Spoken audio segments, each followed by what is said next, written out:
கடகராசிக்கு என்னாச்சு? கடகராசிக்கு ஏன் இந்த நிலைமை? இன்றைக்கி வந்து கையில் வந்து கொஞ்சம் கூட காசு இல்லை. இந்த நிலைகள் எப்போ மாறுங்கிற உங்களுடைய கேள்விக்கு உண்டான முழு விளக்கத்தை பற்றி நம்ம அந்த பேரில் பார்க்கலாம்.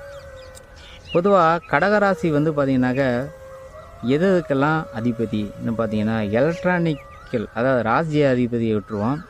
எந்த விஷயங்களில் வந்து அவங்க டேலண்டாக இருப்பாங்கன்னு பார்த்தீங்கன்னா எலக்ட்ரிக்கல், எலக்ட்ரானிக், அறிவியல் துறையில் இருக்கிறவங்க எல்லாருமே வந்து பார்த்திங்கனாக்கா இந்த கடகராசிக்காரங்களை தான் அதிகமாக இருப்பாருங்க. நீங்கள் உதாரணத்துக்கு நம்ம மிகப்பெரிய விஞ்ஞானிகள், அறிவியலாளர்கள், இவர்கள் எல்லாருமே வந்து பார்த்திங்கன்னா கடகராசிக்காரங்களை தான் அதிகமாகவே இருப்பாருங்க.